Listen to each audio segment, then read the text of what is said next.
السلام علیکم. Channel M5 سے نسرین حسین پرویز آپ سے مخاطب ہے. آپ کے ہمارے جتنے بھی آپ کو معلوم ہے چینل M5 کے بہت سلیکٹڈ آڈینس ہیں، اور وہ آڈینس ہیں جو ایک فیملی چینل اور PTV کے ریوائول کے لیے ہم کام کر رہے ہیں. شاید ہماری یہ کوشش جو ہے وہ اتنی کامیاب نہ ہو سکے جتنا ہم نے ٹارگٹ کیا، لیکن ہمیں یقین نہیں تھا کہ اتنی ٹارگٹ ہو جائے گی اور روزانہ ہمارے 2-3 سبسکرائبرز بڑھتے رہیں گے بغیر یہ کہے کہ ہم ہمارے چینل کو سبسکرائب کریں اور بیل آئیکن پہ پتہ نہیں کیا کریں. اللہ کا شکر ہے لوگ خود ہی دیکھ رہے ہیں اور اپنے بچوں سے اپنی فیملی میں کہتے ہیں کہ یہ چینل سبسکرائب کرو، یہ فیملی چینل ہے. تو کچھ لوگوں نے کہا آپ کا میڈیا بھی آپ کا ایک سیگمنٹ ہے 5 عناصر میں سے، تو آپ نے جرنلسٹوں کو کبھی نہیں بلایا. تو میں نے کہا جرنلسٹ کوئی ملے تو بلاؤں نا، جرنلسٹ ہو تو بلاؤں نا. یہاں تو پیراشوٹرز اور پیرا ٹروپرز آ گئے ہیں، جس کو دیکھو وہ صحافی بنا ہوا ہے اور TV اینکر بنی ہوئی ہیں خواتین. کچھ پتہ نہیں ہے ان کے لیے جو بچے کام کر رہے ہیں وہ پروفیشنل ہیں، ریسرچرز ہیں، ان کی سیلری ہے اگر 1 لاکھ یا 1.5 لاکھ، تو ان خواتین کی اور دوسرے لوگوں کی سیلری ہے 15 سے 20 لاکھ. اس پر ہم بہت بات کر چکے ہیں اپنے میڈیا سیگمنٹ میں. لیکن مجھے یہ بھی کہا گیا تھا جی سیاستدانوں کو بلائیں. ہماری سبیحہ اخلاق صاحبہ نے مجھے بہت کہا، اور پروگرامز میں بھی وہ کہتی رہی نہیں کہ آپ پلیز سیاست پر بات کریں. اور میں نے پہلے دن سے کہہ دیا تھا کہ ہمارا چینل نہ تو سیاسی ہے نہ سیاست کو ٹچ کرے گا، لیکن سیاستدانوں کا کردار اور سیاست جہاں معاشرے کو براہ راست افیکٹ کرتی ہے، متاثر کرتی ہے، اس معاملے پہ ہم لوگوں کو بلائیں گے. تو آج جو میرے ساتھ شخصیت موجود ہے ان کو دیکھ کے آپ کو لگے گا نہیں یہ تو ان کے سیاستدان آ گئی. نہیں، وہ سیاستدان بہت بعد میں بنی ہے، اور وہ اسی لیے بنی ہے کہ وہ سیاست کے جو معنی ہیں ایکچولی وہ میں آپ کو 1 منٹ آپ کا لوں گی ہمارے آڈینس کا، میں آپ کو بتاؤں کہ سیاست ہے کیا.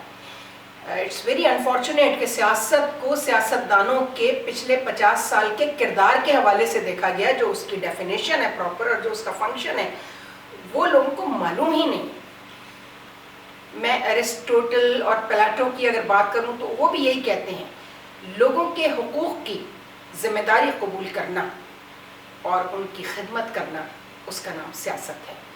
آپ ایرسٹوٹل پر جائیں، اس کی بھی یہی ڈیفینیشن ہے. آپ حضرت علی کرم اللہ وجہ کہتے ہیں لوگوں کے حقوق کی ذمہ داری قبول کرنا سیاست ہے. لیکن یہاں الٹا، لوگ خدمت کرتے ہیں بیچارے، ان کو ووٹ بھی دے کے آتے ہیں، ان کے لیے کیمپینز بھی کرتے ہیں، لیکن بعد میں وہ جو کارکن اور وہ نعرے لگانے والے وہ کہیں ان کی سنوائی نہیں ہوتی، ان کی پہنچ ہی نہیں ہوتی سیاستدانوں تک. تو میں نے جو آج خاتون بلائی ہیں کراچی کی جماعت، جس نے MQM جو اب دوسرا رخ اختیار کروایا جا چکا ہے اس کا، یا انہوں نے خود اس میں کچھ ان کی خامیاں غلطیاں ہوں گی، ہم اس پہ بات ہی نہیں کر رہے ہیں. ایک خاتون ان کی ایسی ہیں جنہیں بلایا ہی اس لیے گیا تھا اس جماعت میں کہ ان کی سوشل سروسز بہت زیادہ تھیں. آپ نے دیکھا ہوگا ہمارے یہاں خوشبخت بھی آئیں، مہتاب بھی کئی دفعہ آئیں، اور یہ دونوں خواتین سیاست میں ہیں. ایک تو سینیٹر کے آفس تک گئیں، دوسری بھی اب MNA تھیں، اب انہوں نے پارٹی تبدیل کر لی ہے. مجھے پتہ چلا مہتاب نے، ہماری دوست نے. لیکن میں نے ایک جگہ کہیں ان سے سیاست پر بات نہیں کی، چونکہ میں نے ان کو بلایا تھا پاکستان ٹیلی ویژن کی ہیریٹیج پر بات کرنے کے لیے، اور جو ان کی سروسز تھیں پاکستان ٹیلی ویژن کے لیے. تو اسی طرح آج جو خاتون میرے ساتھ ہیں آپ دیکھیں گے تو چونک جائیں گے، اور آپ سمجھیں گے شاید میں نے ان کو اس لیے بلایا کہ وہ سیاستدان ہیں. صدر کے لیے بھی ان کی نامینیشن پاکستان کے صدر کے لیے، اور میری خواہش ہے کہ اللہ کرے وہ ہو جاتی تو آپ کو ایک بہت ڈفرینٹ پریزیڈنٹ اس ملک میں نظر آتا کہ جس نے سروس پرووائڈ کی ہے. اور وہ کیا کیا کرتی رہی ہیں وہ ابھی ہم ان سے سوال کریں گے. میرے ساتھ ہیں سیدہ کشور زہرا. السلام علیکم کشور. آپ اتنا ایک تو دھیمے لہجے کی، اس قدر لو پروفائل میں اتنا بڑے بڑے کام کرتی ہیں کہ مجھے آپ کو بلانا پڑا. اس میں میرا کوئی کمال نہیں ہے، کمال آپ کا ہے کہ آپ نے کام اتنا کیا کہ مجھے آپ کو سیاستدان نہیں بلکہ ایک سوشل سروس پرووائڈر کی حیثیت سے بلانا پڑا. اب بتائیے آپ نے کیا کیا کیا ہے زندگی میں؟ بہت بہت شکریہ، آپ نے مجھے بلایا، میری عزت افزائی ہے یہ. آپ نے مجھے میڈیا وغیرہ پہ نہیں دیکھا، کبھی نہیں، کسی نے نہیں دیکھا ہوگا. جی بالکل نہیں دیکھا ہوگا. لیکن بس میں ایک تھوڑی سی وضاحت آپ سے چاہوں گی کہ اگر خدمت، کام اور محبت کی روح کو کوئی سمجھ لے، ہاں جی، تو وہ سیاست کو سمجھ لے گا. بالکل. سیاست اصل میں سوشل ورک ہے اگر اس کو ویسا سمجھ کے کیا جائے تو میں بالکل ببانگ دخل کہوں گی کہ میرا ایک سیاسی جماعت سے تعلق ہے. ٹھیک ہے. اور میری اس فکر کو اس سیاسی جماعت نے سپورٹ کیا. جی آپ کا تعلق ایم کیو ایم سے ہے. جی ہاں. جی. اور یہ کچھ قدرتی طور پہ تھی اور کچھ میرے خیال میں تربیتیں بھی ایسی ہوا کرتی تھیں. بالکل سکھایا جاتا تھا. بالکل وہ تہذیب، وہ ثقافت، وہ تربیت جو کراچی کے اردو بولنے والوں کی میں بات کروں گی، ان کے گھروں کی تربیت جو تھی اس نے انہیں مجبور کیا کہ ہاں ہماری ایک جماعت بنی ہے تو ہم اس کو نامینیٹ کریں، اس کو ہم ووٹ دیں. جی میں آپ کو بتاؤں جیسے ہر قومیت میں تربیت ہوتی ہے، بس طریقہ کار ذرا مختلف ہوتے ہیں. کہیں لاؤڈ ہوتی ہے، کہیں بالکل سلو ہوتی ہے. بالکل صحیح ہے. تو میرا تعلق ایسے گھرانے سے تھا اور پھر جوائنٹ فیملی میں ہم رہتے تھے. تو جوائنٹ فیملی کا تو ویسے ہی بچہ بڑا مختلف تربیت حاصل کرتا ہے. میں جس خاندان سے تعلق رکھتی تھی، تھوڑی سی ہسٹری آپ کو بتاؤں کہ آپ کو حیرت ہوگی. ہم جس گھر میں رہتے تھے اس میں وہ رشتے ساتھ رہتے تھے جو کبھی ساتھ نہیں رہتے. میری نانی اور دادی دونوں ساتھ رہتے تھے. بالکل آپس میں کوئی بہت رشتے. میں آپ کے خاندان سے واقف ہوں. مجھے معلوم ہے کہ یہ جو خاندانی لوگ تھے، جو خاندانی نظام تھا، وہ تباہی اس لیے ہوا ہے کہ ہم ان رشتوں کو ہم نے اپنے لیے برڈن سمجھ کے ان کو بالکل کہا کہ یہ اپنا خود کچھ کریں. جی جی. ایکچولی میری والدہ جو تھی وہ میری نانی کے 6 بچوں میں سے صرف ایک حیات رہی تھی، باقی ان کے بچے چلے گئے. اچھا. میری دادی کے ہاں 3 بیٹے تھے. تو وہ یہ بتاتی ہیں کہ میں جب انہیں بہنے کے لیے گئی اور دلہن کو جب واپس لا رہی تھی اپنی بہو کو، تو ان کی والدہ کا چہرہ اور وہ کھڑے ہو کے رخصتی مجھے یاد رہے گا. اچھا پہلے زمانے میں قاعدہ تھا کہ پھر 4 دن کے بعد چوتھی کھلتی تھی اور وہ تو جب وہ چوتھی کھلوانے کے لیے 4 دن کے بعد گئی تو انہوں نے کہا کہ میں آپ کو ساتھ لے کے جاؤں گی. تو میں چونک گئی. میں نے کہا کہ نہیں، ہمارے یہاں بیٹیوں کے نہیں رہتے. انہوں نے کہا نہیں آپ میرے ساتھ چلیے. آپ میرے 3 بیٹے ہیں، آپ کی 1 بیٹی ہے. میرے 2 بیٹے اور ہیں، میں وہاں بھی رہ سکتی ہوں. اور بزور زبردستی انہیں لے آئی اپنے ساتھ. اچھا لیکن وہ بھی بہت خوددار تھی. انہوں نے کہا میں ایسے تو نہیں رہوں گی، مجھے کیونکہ مصروفیت چاہیے کچھ. تو میں قرآن پڑھا سکتی ہوں، اردو پڑھا سکتی ہوں، دینی تعلیم دے سکتی ہوں. خودداری بہت تھی اس زمانے کی خواتین میں، اور وہی انہوں نے منتقل کیا آگے اپنے لوگوں. تو وہ اور بہت سے نامور لوگ ہیں جن کو انہوں نے قرآن پڑھایا، تعلیم دی. ہمیں خود جو قرآن پڑھایا وہ امی کی ڈسٹنٹ ریلیٹیو تھی، ان کو ہم نانی سیدہ کہتے تھے، بس یہ پتہ ہے. اور وہ 12 روپے لیتی تھی. ہم ابھی زبیر کے پروگرام میں یہ بتا رہے تھے، زبیر الدین کے. اور اس سے ان کی جو فیس جسے کہتے ہیں وہ جو کچھ آتی تھی وہ باوجود اس کے کہ میری دادی بہت منع کرتی تھی، وہ میری والدہ کے کچن کے خرچے میں رکھ دیتی تھی. جی آپ بتا رہی تھی کہ آپ کی تربیت میں آپ کی نانی، دادی، آپ کی والدہ، وہ جو ہمارا خاندانی نظام تھا اس نے آپ کی تربیت کی اور میں نے بہت کچھ سیکھا. ٹھیک ہے ٹھیک ہے. اچھا سنا ہے کیا، بلکہ یہ تو ایک حقیقت ہے کہ پہلے تو آپ ذرا یہ پلیز بتا دیجئے کہ آپ کے پورٹ فولیوز کیا کیا تھے جب آپ نے سیاسی جماعت جوائن کی ہے جس سے آپ وابستہ ہیں. ایکچولی دیکھیے میری سیاسی تربیت بھی وہاں سے بالکل ابتدا سے ہوئی، کیونکہ سب سے پہلے میں کونسلر بنی. اچھا پھر سٹی کونسلر بنی. ٹھیک ہے. اور میں نے وہاں پہ عوامی خدمت بھی کی. وہ ہے ہی اصل لوکل گورنمنٹ سسٹم کو اسی لیے پریفر کیا جا رہا ہے. لوگ چاہتے ہیں کہ وہ ان کی عوام کی ایکسیس ان تک ہوتی ہے. جی جی ٹھیک.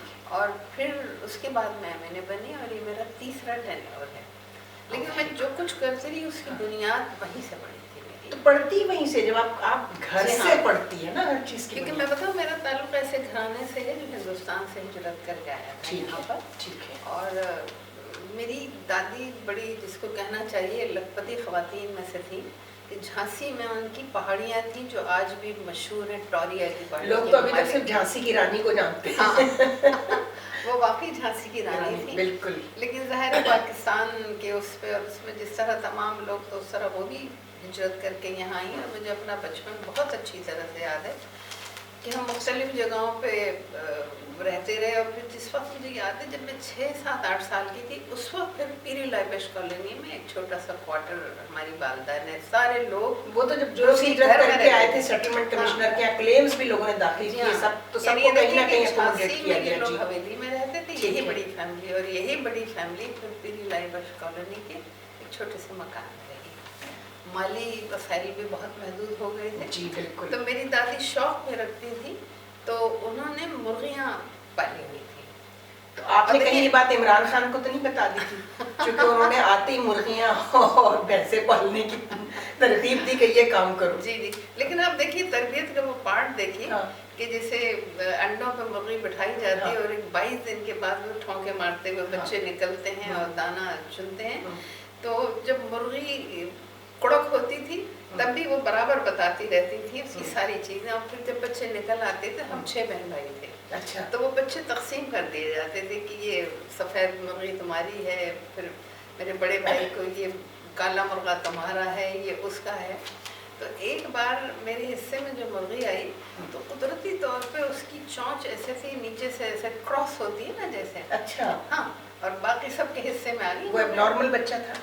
ہاں نہیں, اس وقت تو نہیں احساس ہوا. ہاں, لیکن جب وہ بڑا ہوا یہ کہ تقریباً, کیونکہ دیکھیے بچے جانور کے دودھ پیتے ہوئے تھے, لیکن جو دانا چگتے ہیں وہ تو فوراً دوسری ایک دم زمین پہ ٹک ٹک شروع ہو جاتے ہیں. تو سب کی بھائی کی آپ کو تو پولٹری فارمنگ کے میرا خیال ہے وہاں پہ انسٹرکٹر لگا دینا چاہیے تربیت کے لیے کہ کیا کیا ہوتا ہے. تو وہ ہفتے 10 دن کے اندر میں نے دیکھا کہ سب کی مرغیاں پر نکلنے شروع ہو گئے. ورنہ تو روئی گالے ہوتے ہیں اور تھوڑی بڑی ہونا شروع ہوئی. لیکن جو میرے حصے میں آئی تھی وہ ذرا دھیمی, اور میں دیکھتی تھی وہ زمین پہ ٹھونکے مار رہی ہے, لیکن کراس تھی کیونکہ, تو وہ باجرا اس کے منہ میں نہیں آتا تھا. اچھا. اب میں چھوٹی تھی, پریشان ہوتی رہتی تھی کہ سب کی مرغیاں بڑی ہو رہی ہیں, میری کیوں نہیں ہو رہی. خود ہی میں سوچتی رہی. پھر ایک دن خیال آیا, میں نے ایک گول پیالے میں باجرا بھرا اور اس کے سامنے رکھ دیا, اور جب اس میں سے ماری تو ایک دانہ نہیں, باجرے کے 10 دانے اس کے منہ میں, اور دیکھتے دیکھتے 15-20 دن میں سب سے بڑی ہونا شروع ہو گئی. اچھا. ہاں. تو مطلب وہاں سے میری یہ کانسیپٹ آیا کہ اگر اس کی کوئی کمی تھی یا کوئی معذوری تھی یا محرومی تھی, تو ہم نے اس کا خیال کیا. دادی کو میں اماں کہتی تھی. اس زمانے میں لوگ اپنے گھروں میں پالے ہوئے جانوروں کی معذوری کا بھی خیال کرتے تھے. اور معاف کیجیے گا, آپ کی بات قطع کلامی ہوتی ہے, آج لوگ اپنے گھر کے معذور افراد کو دارالسکون میں جا کے پھینکاتے ہیں. انسانوں کے بچوں کو انسان, میں نے بڑا کام کیا ہے ان کے اوپر. میں آپ مجھے موقع دیں گی تو میں بالکل, میں انشاءاللہ, ہم نے بلایا ہے آپ کو اس میں. ہاں. تو اس طرح سے میں نے اس عمر سے معذوروں کا کام شروع کیا تھا. اور آپ نے اس کے قانون سازی بھی کی. جی, میں نے قانون سازی. یہ بہت بڑی بات ہے کہ آپ نے معذور افراد کے اس قانون سازی میں مین کی پوائنٹس کیا تھے؟ ایکچولی دیکھیے ان کی ایک تو آج تک بڑا افسوس ہوتا ہے مجھے, 2 چیزوں کا ڈیٹا ہمارے پاس نہیں ہے. اچھا. پاکستان میں ورکنگ وومنس کا ڈیٹا نہیں ہے, افسوس کی بات ہے. 50% سے زیادہ صرف وہ ورکنگ وومن ہے. معذور افراد کا بھی ڈیٹا ہمارے پاس صحیح نہیں ہے, لیکن UN کے اس کے مطابق 50% معذور افراد ہیں ہمارے یہاں. اور پھر یہ جو 2005 کا 50% ٹوٹل آبادی کی.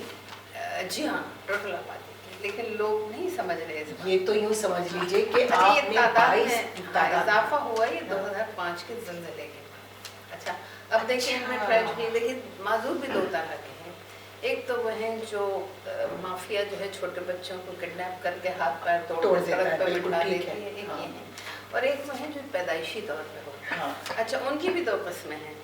ایک وہ جو مینٹلی فزیکلی ہر طرح سے ہوتے ہیں, اور ایک وہ ہوتے ہیں دوست وہ مینٹلی ساؤنڈ, لیکن ان کی فزیکل کوئی چیزیں ہوتی ہیں.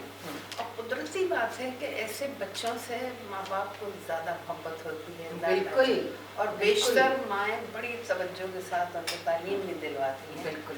تو میرا قانون سازی کے لیے اس لیے دھیان آیا کہ عام بچے سے زیادہ محنت جس ماں نے ان بچوں پہ کی ہے, کیا وہ پاکستان کا شہری نہیں ہے؟ کیا اس کو سارے حقوق نہیں ملنے چاہیے؟ اسٹیٹ تو ان بچوں کی ذمہ داری, اسٹیٹ کی ذمہ داری ہے کہ وہ ان بچوں کو. جی ہاں. تو اس لیے پھر میں نے اس قانون ہمارے پاس ہے, میں نے secretary social welfare women development government of Sindh, تو ہمارے پاس صرف ایک کاشانہ اطفال ہے, آشیانہ ہے, اور جہاں یتیم بچوں کے یا بچیوں کی ہوتی ہے, لیکن ایک ریٹارڈڈ بچوں کا, اسپیشل بچوں کا بھی ہمارے یہاں گورنمنٹ آف سندھ. لیکن جو وہاں سروس پرووائڈنگ ہے بڑی پیتھیٹک ہے, معاف کیجیے. اچھا دیکھیے, میرا سوچنا اور لوگوں سے منوانے کا میں نے عہد کیا ہوا اس بات کا کہ میں یا آپ ان پہ ترس کیوں کھائیں, میں اور آپ ان کے لیے کیوں. دیکھیے, یہ نہیں کہ میں ترس کھا کے انہیں ویل چیئر دے دوں, رحم کھا کے کچھ ایسا نہیں. ہمیں انہیں قانون